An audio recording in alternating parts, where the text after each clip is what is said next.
Hi everyone, welcome back to need I quanta. कैसे हैं आप सब? As you can see from the thumbnail, हमारी इस वीडियो का कॉन्सेप्ट है सॉल्यूशन के questions. Solution chapter class 12th का एक फिजिकल केमिस्ट्री का चैप्टर है एंड इट्स वेरी इंपॉर्टेंट क्योंकि ये वो बेसिक चैप्टर है जिसमें हम थोड़ा बहुत मूल कॉन्सेप्ट को भी रिवाइज करेंगे। Will also be learning about the vapour pressure, the Henry's law, Raoult's law. Basically it's more of जहाँ पे हम लिक्विड का इंट्रैक्शन देखेंगे। ठीक है, जैसे क्या हुआ है केमिस्ट्री में 3 पार्ट में स्टेट्स ऑफ मैटर को पढ़ाया जाता है। सॉलिड स्टेट को हम, ऑल्दो वो चैप्टर अब नहीं है पार्ट ऑफ सिलेबस नीट का, solid state is there. Then we have gases का, kinetic theory of gases, basically states of matter, वो भी पार्ट नहीं है। The only state which is there in the NEET syllabus is the liquid state, the solution state. और ये वो chapter है और हम इसके जो क्वेश्चन करने वाले हैं, so we are going to start with the question जहाँ पे हम देखेंगे कैसे एक क्वेश्चन को पहले अप्रोच किया जाता है, कौन कौन सी वैल्यू को नोट डाउन करनी चाहिए, बिकॉज फिजिकल केमिस्ट्री में ज़्यादातर नीट वाले बच्चों को प्रॉब्लम आता है। So will remove that problem, will eliminate that and try to solve question so that the accuracy is good. First of all हमें अपनी एक्यूरेसी सही करनी है and then will move to the speed. Starting with a very basic first question, if you can see, हमारे पास एक reaction है, basically weak acid की रिएक्शन है, HA giving H plus plus A minus. अब मुझे वीक एसिड कैसे पता लगा? इस साइन से पता लगा, ये इक्विलिब्रियम का साइन है। इक्विलिब्रियम का साइन कहता है कि रिएक्टेंट मिक्सचर में प्रोडक्ट भी प्रेजेंट है, रिएक्टेंट भी प्रेजेंट है। रिएक्टेंट तब प्रेजेंट होगा जो वो कंप्लीटली फिनिश नहीं हुआ होगा, करेक्ट?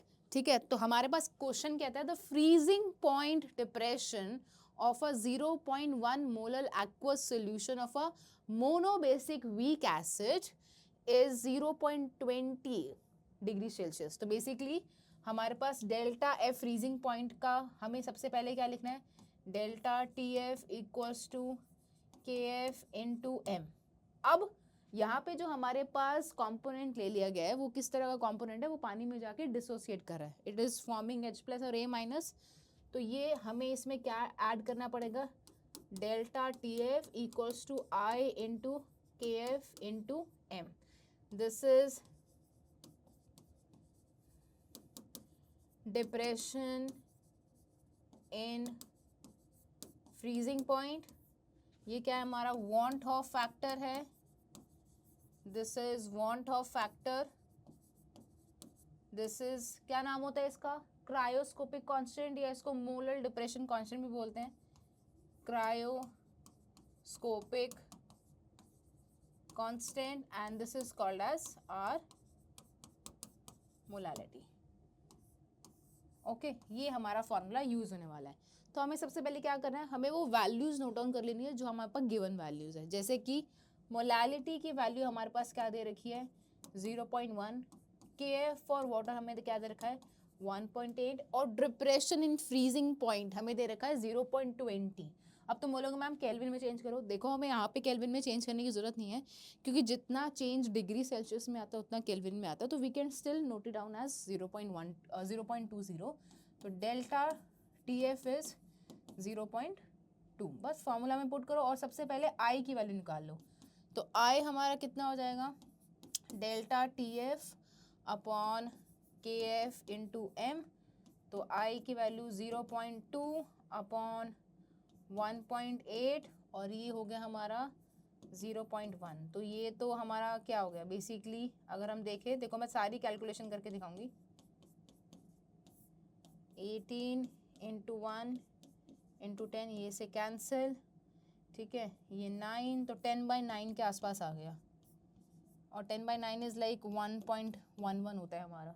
तो आई की वैल्यू 1.11 है। अब ये क्या प्रोसेस है? डिसोसिएशन। फॉर डिसोसिएशन के लिए हमारा क्या रिलेशन होता है अल्फा और आई का? It is I equals to 1 plus N minus alpha. ठीक है, तो आई हमारे पास 1.11 है, 1 प्लस एन क्या होता है? Number of particle dissociated. कितने दिख रहे हैं? H प्लस और A माइनस 2, 2 माइनस 1 अल्फा। तो 1.11 equals to 1 plus alpha, correct? तो अल्फा की वैल्यू कितनी हो जाएगी? 0.11 हो जाएगी, राइट? हमारा अल्फा आ गया 0.11। The question is asking the dissociation constant for an acid. अब डिसोसिएशन कांस्टेंट पूछ रहा है, ठीक है। अब सिंस हमारे पास 0.1 मोलर एक्वस सॉल्यूशन दे रखा है और हमारे पास इन्होंने मेंशन कर दिया गया है कि molality is equals to molarity, right. पहले इक्वेशन लिख लो। इक्वेशन क्या है हमारे पास, HA giving H plus plus A minus. तो मान लो T टाइम पे इसकी कोई कॉन्सेंट्रेशन C रही होगी, इसकी कुछ नहीं, ये क्या जाएगा C minus C alpha and C alpha. तो KA कितना हो गया हमारा, H plus A minus upon HA। बस अब क्या पुट करो, वैल्यू पुट करो, C square alpha square directly लिख रही हूँ, ये कितना हो जाएगा C1 माइनस अल्फा, ये से cut C alpha square 1 minus alpha, right. अब बस C की वैल्यू हमारे पास कितनी है 0.1, अल्फा हमारा कितना है 0.11, करेक्ट। C कितना आ रहा है हमारा 0.1 और वो कितना आ रहा है 0.11। कहाँ लिखूँ, इधर लिख दूँ 0.1 और 0.11 है ना, और ये कितना हो गया 1 माइनस 0.11, करेक्ट। बस इसको सॉल्व कर दो और इसको सॉल्व करने के बाद हमारा कुछ आंसर आएगा 1.38 इंटू 10⁻³ सॉल्विंग पार्ट आप लोग करेंगे, ठीक है, करेक्ट। Is it cool. ये कुछ 0.89 हो जाता है, ये हमारा कुछ कितना हो गया 0.89 और ये हो गया हमारा 0.1 इंटू 0.1 तो 0.01 के आसपास हो जाता है। कुछ आंसर जो आता है ना हमारा वो इतना आएगा 0.00385 के आसपास। तो अगर हम उसको साइंटिफिक नोटेशन में लिखें तो इट इज़ 1 हाँ इतना 1.38 इंटू 10⁻³ तो correct option we got is B. I hope it's clear है सबको, right. Can we move to the next part, चलिए। Which of the following binary mixture does not show the behavior of minimum boiling azeotrophs? So first of all azeotrophs क्या होते हैं, azeotrophs are constant boiling mixture in liquid phase as well as in vapor phase। Same रहता है उनका mixture, उनका जो boiling point होता है वो कांस्टेंट रहता है in liquid and the vapour phase, ठीक है। अब दो पार्ट में डिवाइड करता है एजेट्रॉप्स को, मिनिमम और मैक्सिमम। मिनिमम जो होता है हमारा वो बेसिकली जो मिनिमम एजेट्रॉप्स है वो सेम बिहेवियर दिखाता है किसकी तरह, पॉजिटिव डेविएशन की तरह, याद है ना आइडियल गैस के दो पार्ट वाला। और जो मैक्सिमम हमारा एजेट्रॉप होता है वो दिखाता है हमारा किसकी तरह, नेगेटिव डेविएशन की तरह। तो क्वेश्चन पूछ रहा है कि which of the following binary mixture does not show the behaviour of minimum azeotrope, मतलब जो बेसिकली नेगेटिव डेविएशन दिखा रहे हैं। नेगेटिव डेविएशन का मतलब क्या होता है कि जो सोल्यूशन का वेपर प्रेशर होता है ना वो कम हो जाता है, in this case vapour pressure decreases, तो जिसकी वजह से नेगेटिव कर्व हमें दिखने लगता है। Vapour pressure in case of minimum deviation या फिर मैक्सिमम एजेट्रॉप कम होने लगता है। और वो कम कब होता है, when interaction between solute and solvent increases। अगर सॉल्यूट और सॉल्वेंट में इंटरेक्शन हो रही होगी, वो एक दूसरे के साथ बॉन्ड बनाना, किसी भी तरह का एक पार्शियल मतलब बेसिकली एक टेम्परेरी बॉन्ड या कोई भी तरह की इंटरेक्शन कर रहा होगा, उस केस में उनकी tendency to change into vapour will be lesser and hence the vapor pressure decreases। ये कॉन्सेप्ट है। तो अगर हम देखें पहला केस CH3OH प्लस CHCl3, इनके बीच में कोई इंट्रैक्शन नहीं है। देन वी हैव अपना C6H5OH प्लस CA, मतलब बेसिकली हमारे पास है फिनॉल और एनिलीन। अब देखो फिनॉल और एनिलीन का केस क्या होता है, ये रहा फिनॉल और ये रहा हमारा एनिलीन। इन दोनों में क्या हो जाता है, इंटरमॉलिक्यूलर हाइड्रोजन बॉन्डिंग देखने लगती है, और हाइड्रोजन बॉन्डिंग अच्छी खासी हमारी स्ट्रॉन्ग बॉन्डिंग है। तो स्ट्रॉन्ग बॉन्डिंग अगर इसमें एग्जिस्ट करेगी तो इसका वेपर प्रेशर क्या हो जाएगा, डिक्रीज कर जाएगा, करेक्ट। तो हमारे लिए जो नेगेटिव डेविएशन दिखाने वाला है, जो बेसिकली मिनिमम एजियोट्रॉप नहीं दिखाएगा, मिनिमम बॉइलिंग एजियोट्रॉप, वो बी है। एक बार आगे के ऑप्शन भी देख लेते हैं। अगेन वाटर और अपने कीटोन में कोई इंट्रैक्शन नहीं होगी, CH2 CH3 COH3 में कोई इंट्रैक्शन नहीं होगी, तो करेक्ट ऑप्शन हमारा क्या बनता है? बी। ओके, चलिए इसको एक बार नोट डाउन कीजिए, note it down please. Next, liquid A and liquid B form an ideal solution. दो लिक्विड हैं and the vapor pressure of pure liquid A and B are 350 and 750 mm of Hg respectively at the same temperature.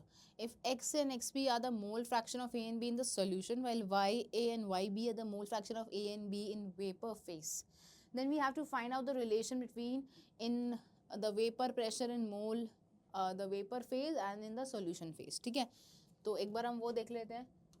तो YA क्या है अपना? YA होता है हमारा mole, अपना basically mole fraction in the vapour phase. तो this is equals to PA upon PT, और YB जो होता है that is equals to PB upon PT।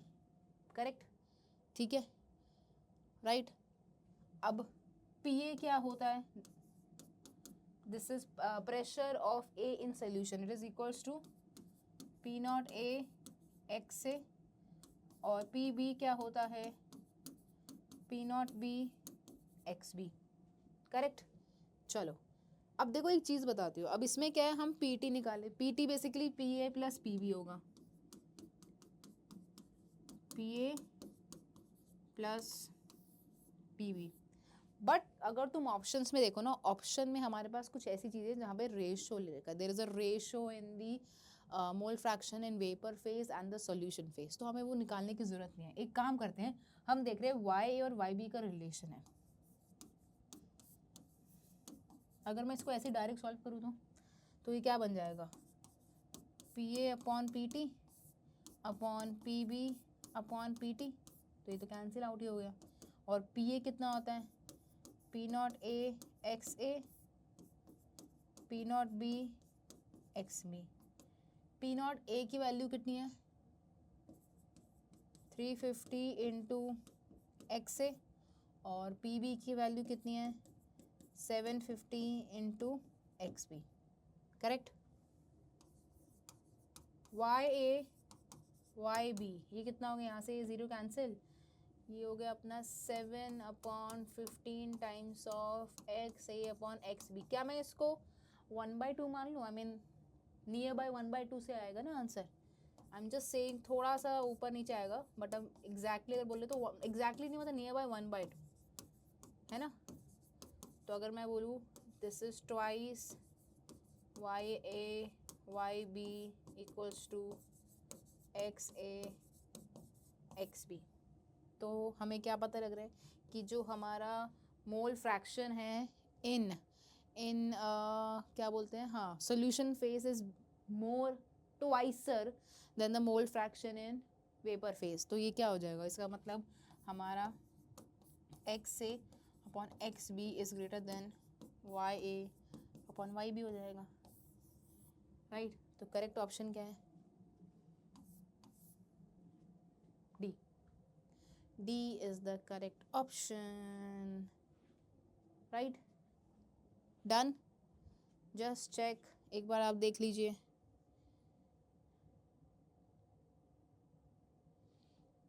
चलिए आगे बढ़ते हैं। Next question, match the list of 1 with the list 2। ठीक है, match the list of 1 with the list 2, हमें करेक्ट मैच करना है।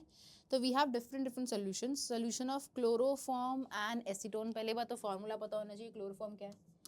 CHCl3, और दिस इज CH3CO CH3 है। Ethanol C2H5OH and H2O। Benzene and toluene, acetic acid CH3COH, और ये अपना बेंजीन। देखो अब एक चीज़ याद रखना, ये ना केस है आइडियल नॉन आइडियल सोल्यूशन में। आइडियल सोल्यूशन की अगर बात करूँ तो उसमें सेम टाइप ऑफ कंपोनेंट होते हैं। जैसे बेंजीन और टोलुइन की बात करें, ये सेम टाइप ऑफ कंपोनेंट है, सेम टाइप के है ना, बस एक CH3 ग्रुप है। तो ये कॉन्सेप्ट हमारे बनते हैं आइडियल सोल्यूशन के। ये किसका पार्ट है? ये एग्जांपल है हमारा आइडियल सोल्यूशन में। और आइडियल सोल्यूशन में हमारा जो डेल्टा वी मिक्स होता है और जो डेल्टा एच मिक्सिंग होती है, एंथैल्पी मिक्सिंग और वॉल्यूम मिक्सिंग, वो क्या हो जाती है? 0 हो जाती है। तो ये हमारा जो केस हो गया C बिकम 4। अब C बिकम 4 वाले केस में हमारे पास 2 ऑप्शन तो कट चुके हैं। कौन से? एक ये और एक ये, राइट। तो हमारे पास ऑप्शन आ गया अब solution of acetic acid in benzene. तो एसिटिक एसिड पानी में जाके डिसोसिएट करता है और बेंजीन में जाके एसोसिएशन शो करता है। याद रखना CH3COH की अगर हम बात करें तो in case of H2O, in case of benzene, H2O में it shows dissociation and benzene में it shows association। और dissociation हो रहा है, association हो रहा है, तो basically यहाँ पे क्या होता है? ये डाइमराइज कर जाता है, it form a dimer। ठीक है, तो हमारा ऑप्शन D का हो गया 2। अब D का 2 किस में है वो देख लो। D का 2 ऑप्शन है एक में ही है।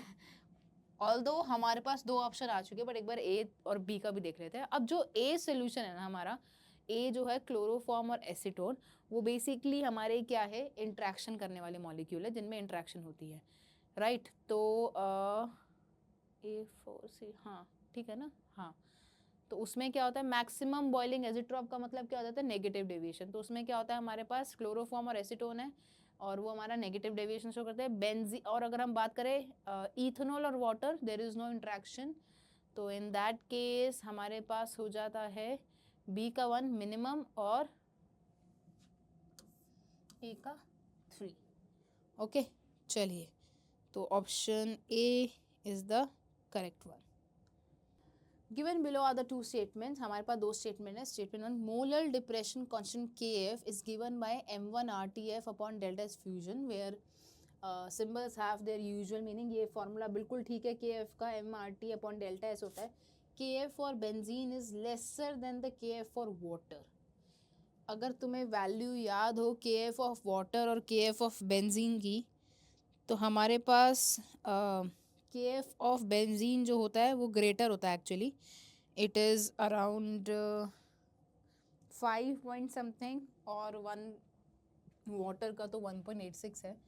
तो Kf ऑफ बेंजीन जो है दैट इज़ 5.1 के आसपास और Kf ऑफ वाटर तो अब तुम्हें याद ही हो जानी चाहिए 1.86। तो डेफिनेटली बेंजीन की Kf value is greater then H2O। तो स्टेटमेंट 2 तो हमारी इनकरेक्ट है। स्टेटमेंट 2 इनकरेक्ट कहाँ पे हमारे पास? A एंड B, और A हमारी करेक्ट है, वो सही एक्सप्लेनेशन दे रखा है। तो A is the correct option, right.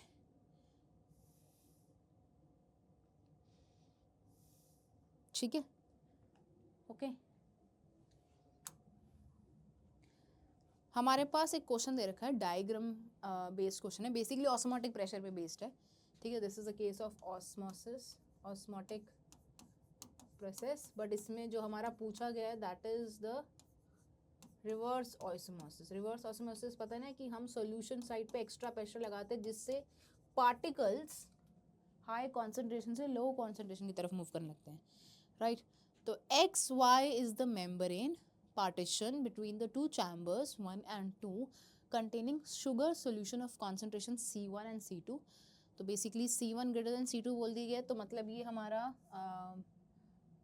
जिस सॉल्यूशन टाइप होगा जिसमें हमारे पास सॉल्यूट ज़्यादा है एज़ कंपेयर टू सॉल्वेंट, और यहाँ पे सॉल्यूट कम है एज़ कंपेयर टू सॉल्वेंट। ठीक है, for the reverse osmosis to take place, identify the correct condition। Here P1 P2 are the pressure applied on the chamber 1 and chamber 2। तो reverse osmosis क्या होता है?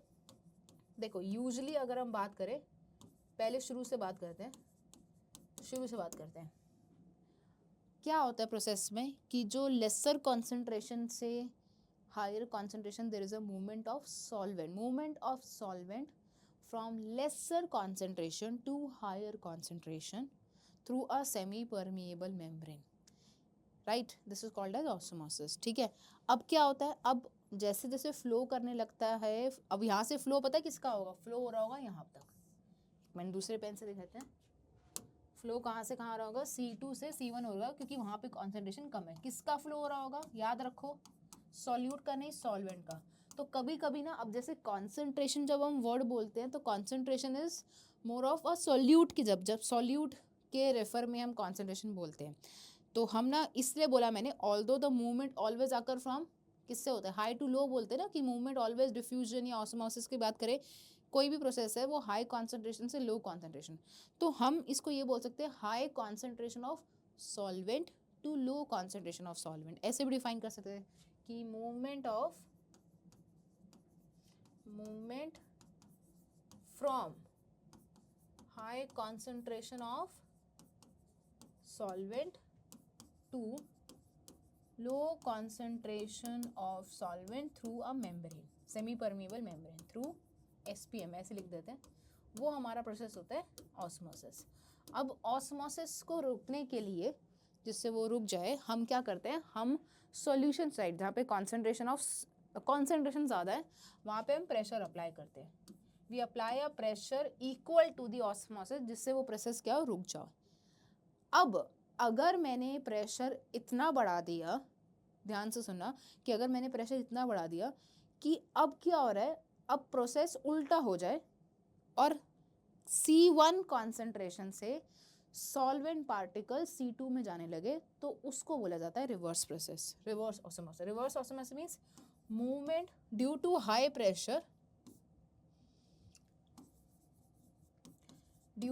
प्रेशर, अप्लाइड ऑन, अब मैं उसके respect में अगर बात करूं तो ये हो गया हमारा C1 साइड,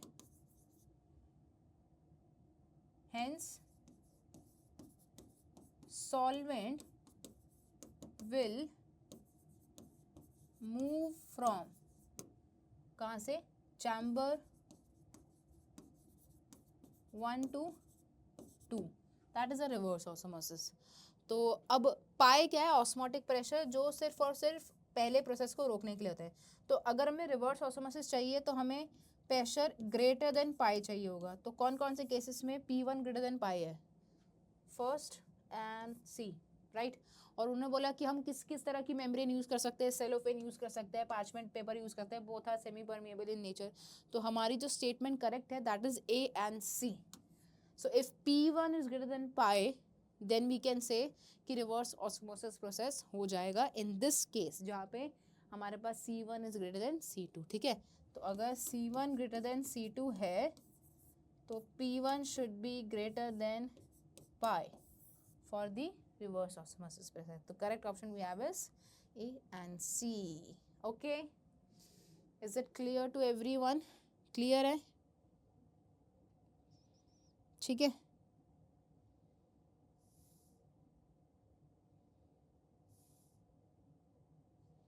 चलिए आगे बढ़ते हैं।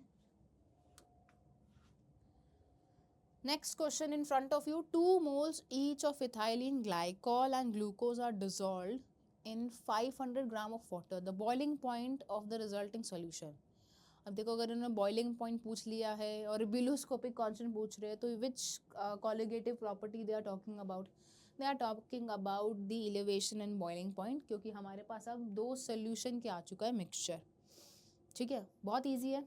अब देखो, ग्लूकोज है और इथाइलिन ग्लाइकॉल है, तो ये दोनों तो मतलब डिसोसिएट का भी कोई रोल नहीं है, तो वांट ऑफ फैक्टर हम पढ़ेंगे नहीं। एबनॉर्मल कोलिगेटिव प्रॉपर्टी अप्लाई नहीं करने वाले हैं, हम अप्लाई करने वाले हैं delta TB equals to KB into M। Mixture बोल दिया है, दोनों के 2-2 मोल हैं और they are dissolve in 500 gram of water. Okay, mole दे रखे हैं तो और भी सीन सही है, तो it is 0.52 into 2 + 2 upon 500 gram है, तो हमें उसको kg में कन्वर्ट करना पड़ेगा। तो दिस इज 0.52, 4 ये इससे कैंसिल, तो ये 4 इंटू 10 अपॉन 5, 2 4 2 जा 8 एंड 8 इंटू 0.52 कितना हो जाता है, 4.16 के आसपास आएगा। तो this is delta TB equals to 4.16। अब क्या बोला है, अब उन्होंने बोला है कि बॉइलिंग पॉइंट ऑफ सोल्यूशन, तो डेल्टा TB क्या होता है, एलिवेशन होता है ना, तो delta T B is T B minus T B not equals to 4.16 है। और वाटर का बॉइलिंग पॉइंट क्या है 37, अगर केल्विन में निकाल रहे हैं तो 273 केल्विन। तो टी बी कितना आ गया टी बी, अच्छा मैं यहाँ पे मेंशन भी कर देती हूँ, यानी मेंशन नहीं किया, I mention here. T B क्या है, it is boiling point of solution, this is boiling point of solvent, ठीक है। तो ये कितना हो गया, ये हो गया T B equals to 273 plus 4.16, और ये भी 273.15 प्लस 4.16 के आसपास होता है। अरे 273 नहीं 373, 100 डिग्री सेल्सियस है ना, 100 है ना, हाँ। तो अराउंड एंड अराउंड 377 केल्विन के आसपास आ जाएगा। तो करेक्ट ऑप्शन क्या होगा हमारा, सी, ओ सॉरी ए, है ना। कितना इजी है, इजी, राइट, ओके, सही है। चलिए इसको नोट डाउन कीजिए, note it down please. Next which of the following properties will change when the system containing solution 1 will become solution 2? मतलब the following property will change, कौन कौन सी property change होंगी जब सिस्टम जिसमें सोल्यूशन 1 प्रेजेंट है वो solution 2 बन जाए, ठीक है। तो मतलब सोल्यूशन 1 में हमारे पास 10 mole of x in 10 litre of water है, 10 mole of x in 10 litre of water,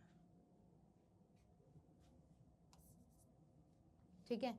हमने क्या किया, हमने 1 लीटर ऑफ सोल्यूशन 1 ली है इसमें। अगर हम बोल सकते हैं 10 mole of x present in 10 litre of water, 1 litre of solution में कितना होगा, अगर 10 लीटर ऑफ वाटर में 10 मोल ऑफ एक्स है तो 1 लीटर ऑफ वाटर में कितना हो जाएगा 10/10, तो this is 1 mole of X, right.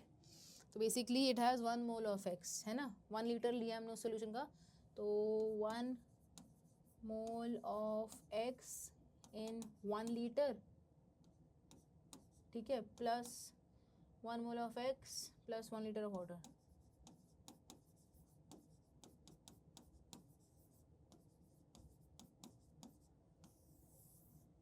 Right. अब वो बोल रहे हैं कौन सी प्रॉपर्टी चाहिए, देखो अगर हम बात करें तो हमें ये दिखने को मिल रहा है कि कॉन्सेंट्रेशन तो चेंज नहीं हो रही है, why it is the same, no, हमने वही कॉन्सेंट्रेशन सेम उसमें ले ली, यहाँ पे भी 1 mole of x in 1 litre of water है। हम बोलेंगे ज़्यादा प्रेजेंट हो गया है तो कॉन्सेंट्रेशन चेंज तो नहीं हो रही है, अगर कॉन्सेंट्रेशन चेंज नहीं हो रही है तो डेंसिटी भी चेंज नहीं होगी क्योंकि वॉल्यूम भी नहीं चेंज हो रहा है। रह गई हमारे पास ए और सी। अब बेसिकली ये कह सकते हैं कि इंटेंसिव प्रॉपर्टीज़ जो है वो तो नहीं बदल रही है, बची extensive in nature, molar heat. अगर मोलर हीट कैपेसिटी बोले तो हीट कैपेसिटी क्या होता है, substance absorbing temperature at 1 degree Celsius. Again वो भी मोलर हीट कैपेसिटी 1 मोल पे आ गई तो ये भी नहीं चेंज हो रही है। तो हमारी चेंज होने वाली प्रॉपर्टी जो बचती है that is Gibbs free energy. अब गिब्स फ्री एनर्जी किस पे डिपेंड करता है, क्यों, क्योंकि सोल्यूशन 2 में देखो अब थोड़ा बहुत तो एक्स्ट्रा अमाउंट हो गया ना एज कम्पेयर टू सोल्यूशन 1। उसका हमने सोल्यूशन 1 का हमने 1 लीटर भी लिया, सोल्यूशन 2 में भी हमारे पास है, तो हमें अब एक्स्ट्रा वर्क करना पड़ेगा in order to make the solution जो भी रिएक्शन के मुताबिक हो। तो हमारे पास Gibbs free energy property change हो सकती है rather than the concentration, molar heat capacity और डेंसिटी, ओके, राइट।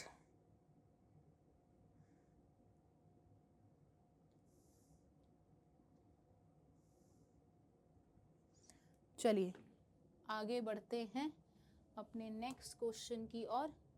अब यहाँ पे दे रखा है कि there is x gram of NaCl added to water in a beaker with a lid. The temperature of a system is raised from 1 degree Celsius to 25. Which of the following plot is best suited for the change in the molarity of a solution with respect to temperature? ठीक है, तो basically कुछ x ग्राम, यहाँ पे actually हमें unit से मतलब values को इतना ध्यान नहीं देना है, x ग्राम ऑफ NaCl है, पानी में डाला गया, ठीक है। सिस्टम का टेम्परेचर चेंज हुआ 1 डिग्री से 25 डिग्री सेल्सियस। कौन सा वाला बेस्ट प्लॉट है? Molarity with respect to temperature. अब एज यू गाइज नो कि जो मोलारिटी है वो वॉल्यूम रिलेटेड टर्म है and it does depend upon temperature, but कैसे टेम्परेचर पे डिपेंड करता है, कैसे चेंज होता है, उसका मतलब है। सो आई कैन से कि molarity will be affected by change in temperature। देखो ये तो होगा कि मोलारिटी को टेम्परेचर से फ़र्क पड़ेगा, पर कैसे फ़र्क पड़ेगा? चलो हम इसको ना पार्ट में ब्लॉक करते हैं। लेट्स से 1 डिग्री से हमने पहले थोड़ा 4 डिग्री चेंज किया, तो अगर मोलारिटी हम बोल रहे हैं, तो अगर हम टेम्परेचर इंक्रीज़ कर रहे हैं तो क्या होगा? अब टेम्परेचर इंक्रीज़ करने से ना जो वॉल्यूम होगी, मतलब बेसिकली डेंसिटी जो होगी, वो क्या करेगी? डेंसिटी इंक्रीज़ करती है। थोड़ा बहुत पार्टिकल क्या होंगे, एक दूसरे से टकराएंगे, काइनेटिक एनर्जी बढ़ेगी, टेम्परेचर बढ़ेगा, डेंसिटी बढ़ेगी, तो उसी की वजह से वॉल्यूम डिक्रीज़ हो जाएगी। और अगर वॉल्यूम सॉल्यूशन की डिक्रीज़ हुई है तो मोलारिटी उस केस में क्या बढ़ जाएगी? बढ़ जाएगी। तो हम बोलेंगे एट वन मोमेंट, मतलब जहाँ से 1 to 4 है ना, यहाँ पे देखो सब में 1 to थोड़ा बहुत चेंज जो दिखा रहा है वो ये जो डिफरेंस है, इसलिए मैंने 1 to 4 लिया है। बट अगर मैं बात करूँ 4 डिग्री से फर्दर, जो हमारा आगे 25 डिग्री सेल्सियस है, अब टेम्परेचर बढ़ाने से क्या हो रहा है? वाटर एक्सपैंड करने लगता है, मतलब एक्सपैंड मतलब डाइल्यूट होने लगता है, ठीक है। डाइल्यूशन होने की वजह से वॉल्यूम क्या करने लगती है? इंक्रीज़ करने लगती है, और वॉल्यूम जैसे इंक्रीज़ करेगी तो मोलारिटी डिक्रीज़ करेगी। तो फर्स्ट विल से कि molarity increases and then it decreases. तो एक ही केस दिख रहा है हमें, दिस इज, तो हम बोल सकते हैं कि molarity first increases and then decreases, right? So correct option we have is 2। चलिए जल्दी से इसको नोट डाउन कीजिए, मैं हट जाऊँ क्या थोड़ा सा, so that you can write it down। हाँ चलिए आगे बढ़ते हैं। Next, a solution is made by mixing 1 mole of volatile liquid A with 3 mole of volatile liquid B. The vapor pressure of pure A is 200 mm of Hg and that of solution is 500 mm of Hg. The vapor pressure of pure B and the least volatile component of a solution। ठीक है, तो बहुत simple question है। If you check, हमारे पास एक A है जिसके नंबर ऑफ मोल्स दे रखे हैं 1, और P नॉट A की वैल्यू दे रखी है, pure vapour pressure of pure A दे रखा है 200 mm ऑफ Hg। अगर यूनिट सेम है तो हमें यूनिट बार बार लिखने की ज़रूरत नहीं है, और उसमें भी सेम ही है। एक B सोल्यूशन है और उसके जो नंबर ऑफ मोल्स दे रखे हैं वो 3 है, और P नॉट B एक्चुअली हमें कैलकुलेट करना है, बट PT गिवन है, वो कितना है? 500 mm ऑफ Hg। तो बहुत सिंपल है ये, तो अभी हमने देखा था ना फॉर्मूला, PS बोलो PT बोलो एक ही बात है, that is PA plus PB, and according to Raoult's law PA is equals to P not A XA प्लस P नॉट B XB। ठीक है, तो P नॉट PS की वैल्यू 500 है, P नॉट की value 200। This is mole fraction, this is number of moles नहीं, तो it is basically 1/1 + 3 plus P not B into 3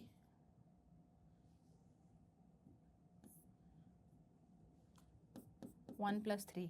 ठीक है, 200/4 plus P not B into by 4। When denominator is same, we can take it same।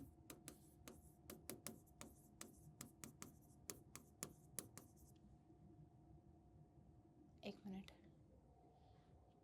हम सही कर रहे हैं ना? कुछ गड़बड़ की क्या मैंने?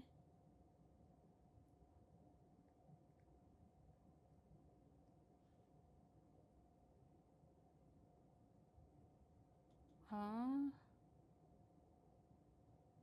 कुछ तो हुआ है. The pressure of pure A and that of solution 500 mm of Hg. अरे सही है सही है सही है सही है. तो ये कितना हो गया?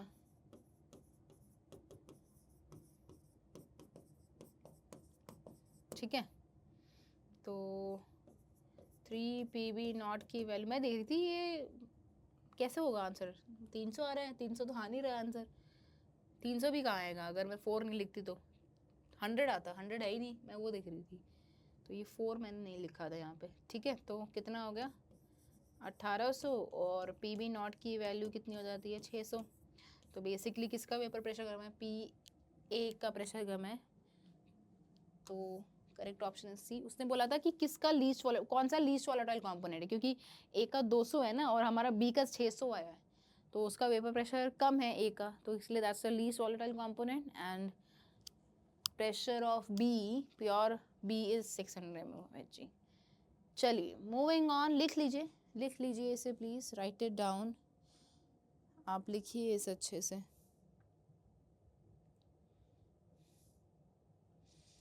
आगे बढ़ते हैं.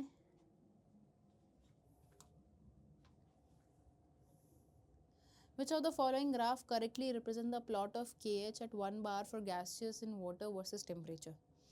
Henry's law की बात कर रहा है. So they are talking about the Henry's law. और हेनरी लॉ कहता है the solubility of a gases in liquid at a constant temperature is directly proportional to the partial pressure of gas applied on the surface of liquid. क्या बोला मैंने? कि Henry law talks about that the solubility of a gas in a liquid at constant temperature is directly proportional to the partial pressure applied over the surface of liquid. जितना ज़्यादा gas का partial pressure रहेगा उतना ज़्यादा उसकी solubility बढ़ेगी at constant temperature.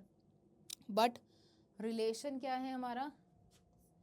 P is directly proportional to its mole fraction. P equals to KH into X. ठीक है, तो KH हमारा क्या हो जाता है? It is P upon X. और ये क्या है हमारा? Henry constant. ठीक है, और Henry constant is inversely proportional to solubility. KH is inversely, सही लिख रही हूँ ना, inversely.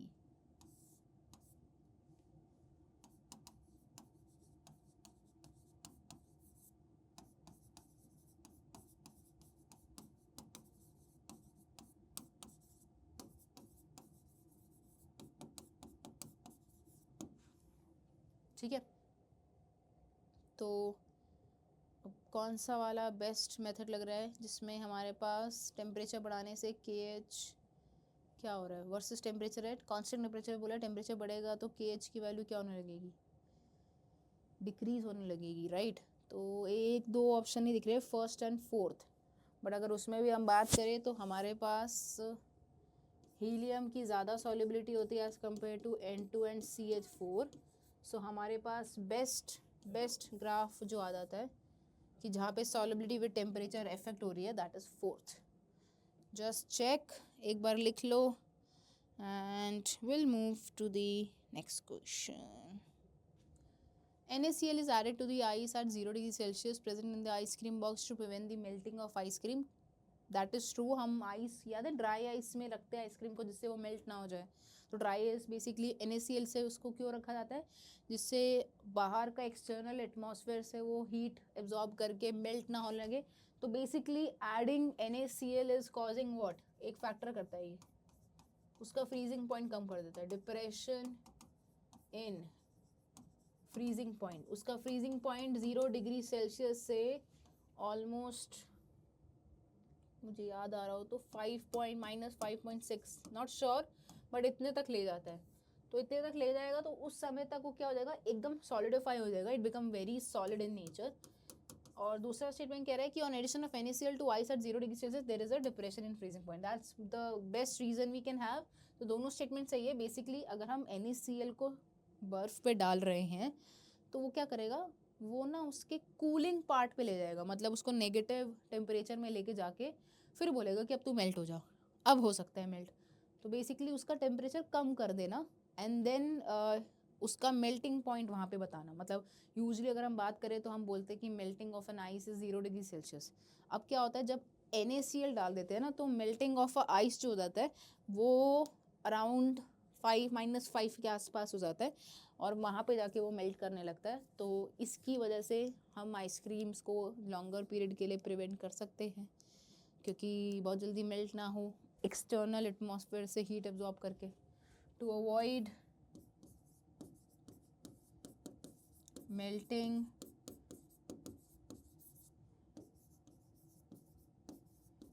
by absorbing heat from external source।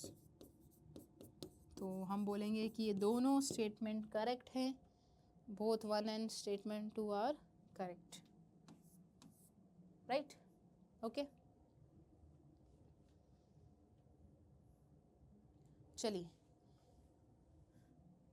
Next question है हमारे पास दे रखा है 1.24 ग्राम of AX2 is dissolved in 1 kilogram of water to form a solution with boiling point इतना, while 25.5 gram of AO2 in 2 kg of water constitute a solution while the boiling point is इतना।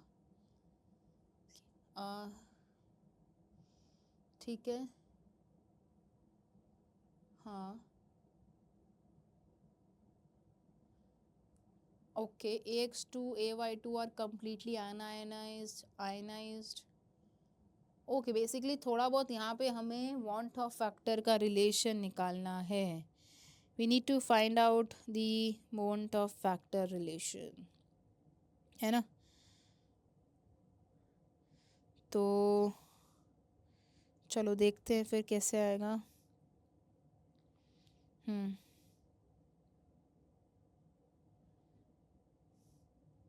तो अगर हम दोनों का I value निकाल दे तो I think हमें समझ आ जाएगा, है ना। क्योंकि अगर लेट्स से थोड़ा लिखना पड़ेगा ये। ओके तो यहाँ से शुरू करते हैं। हमारे पास है AX2, ठीक है, और एलिवेशन इन बॉइलिंग पॉइंट है डेल्टा TB। अब देखो अगर हमें ये बताना है कि आयनाइज हो रहा है या नहीं हो रहा है, that is definitely coming from the van't of relation, जहाँ पे हम अल्फा कैलकुलेट करेंगे। तो वही है कि पहले हम आई की निकाल ले, तो delta TB equals to i KB into M, ठीक है। तो AX2 का कितना टेम्परेचर दे रखा है, dissolve in 1 kg of water to form a solution of with boiling point, अच्छा 100.1015, और आई की वैल्यू हमें निकालनी है, KB 0.52 है। ये कितना हो गया 1.24 ग्राम 124 1 kg, ठीक है। तो वो सब हटाओ, ये कितना हो गया 1/100, ये हो गया 0.01, ठीक है। तो 100.015 equals to I into 0.52 into 0.01। चलिए आई की वैल्यू सॉल्व करते हैं। आई की वैल्यू सॉल्व करके बताओ यार मुझे कितना आ रहा है आई की value. How much I we are getting,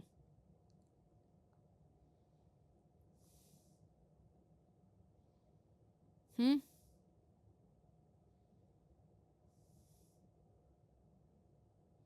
0.01, और ये भी 1 मिनट। ओहो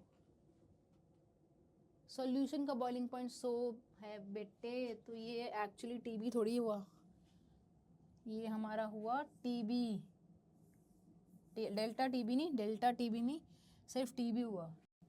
तो 100 पॉइंट, हाँ तो कितना हो गया ये हो गया 0.15 अपॉन 0.52 इंटू 0.01, ये हो गया, ठीक है।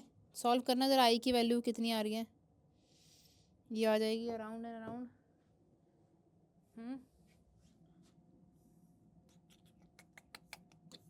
3 के आसपास, तो 3 आएगा शायद आई की वैल्यू। ये आ गई आई की वैल्यू 3। अब ax2 है तो ax2 को कैसे लिखेंगे, a + 2 + 2x माइनस, मतलब n की वैल्यू कितनी आ गई, 3 आ गई। तो 3 = 1 प्लस वाटर है तो डिसोसिएशन ही कर रहा होगा, 3 - 1 अल्फ़ा, 1 + 2 अल्फ़ा, 2 × 2 अल्फ़ा। तो अल्फ़ा तो यार 1 आ रहा है, ये तो 100% डिसोसिएशन हो गया मतलब इसका। तो x2 to 100% डिसोसिएट कर रहा है। सेम एक बार हम लगा लेते हैं ay2 के लिए। मैं लिखती हूँ कितना है इसका 0. अब सीधा लिख दें, ये बेसिकली सॉल्यूशन का है तो 100.026 - 100 और I हमें निकालना है, Kb 0.52 है और वो भी कितना है 255 है, इसको 254/2 kg हो गया अभी आ रही है। ओके 250 × 2 तो ये हो गया 0.26।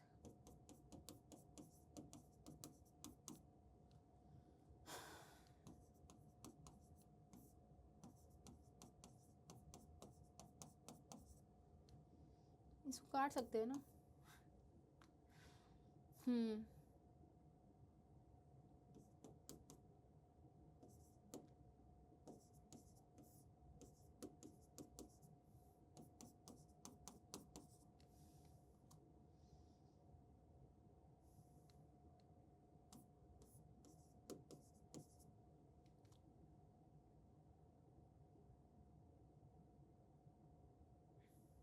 आई की वैल्यू 10 आ रही है, चेक करो आई की वैल्यू 10 आ रही है क्या तुम लोगों की भी।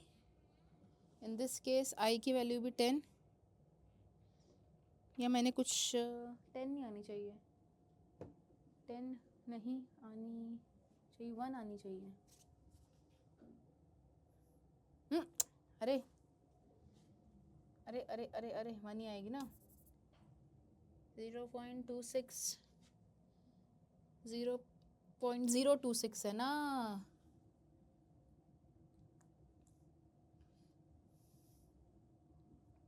वही देखो 10 तो बहुत ज़्यादा आ रहा है, 0.02 आएगा ना, 0.26 का है, 0.026 है।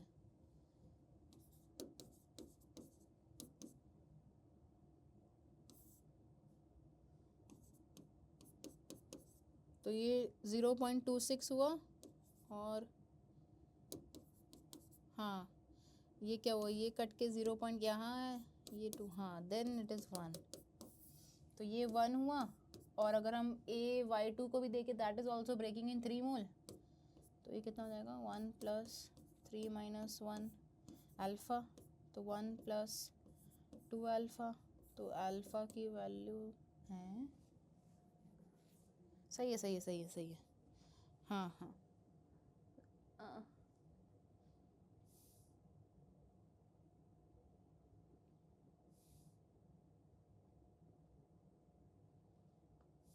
क्योंकि अल्फ़ा तो 0 आ गया ना। हाँ तो मतलब अनआयनाइज नहीं है, मतलब वो आयनाइज ही नहीं हुआ, it is not ionized. X2 is fully ionized and A2 is completely ionized. Alpha 0 आ गया, डिसोसिएशन ही नहीं हुआ, आयनाइजेशन ही नहीं हुआ, तो option D is the correct here. ठीक है, राइट।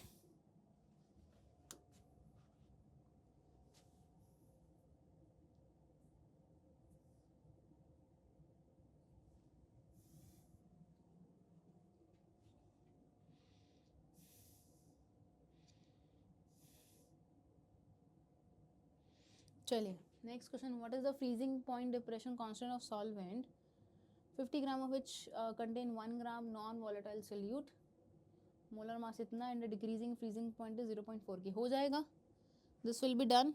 क्या होगा इसमें हमारे पास बताइए, 1 ग्राम दे रखा है, 50 ग्राम में वही डेल्टा TF है और KF × M कांस्टेंट पूछा है।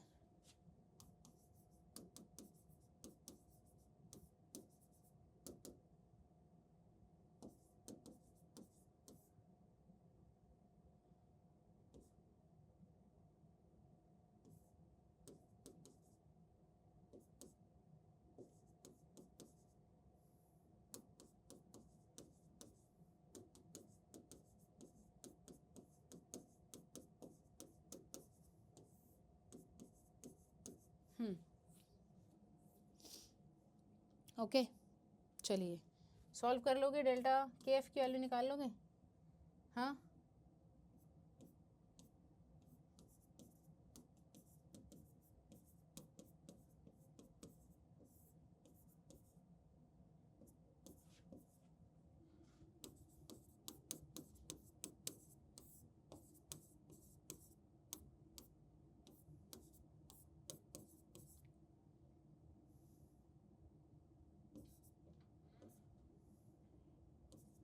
हाँ तो 5 वो आ जाएगा ना।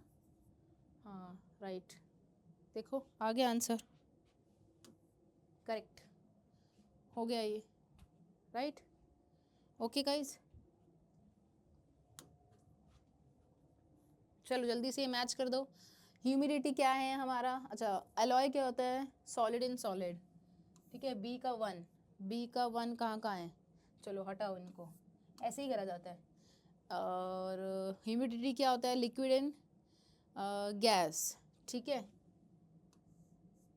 तो ये आ गया ऑप्शन सी का, क्या है? अमलगम।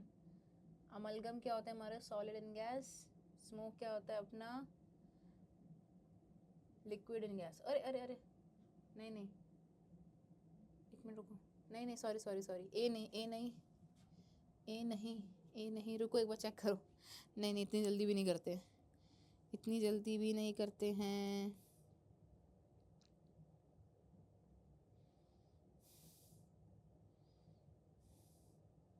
नहीं नहीं, देखो एक बार देखो, बी तो हमारा क्या है? बी तो अपना है सॉलिड इन सॉलिड, ठीक है। और ह्यूमिडिटी हो गई liquid in gas. C amalgam क्या होते हैं? Liquid in solid. और डी होता है अपना सॉलिड इन गैस। हाँ तो D is the correct option. ये भी हो जाएगा, शो कर दोगे, इजी है। 5 mole of liquid X and 10 mole of liquid Y make a solution.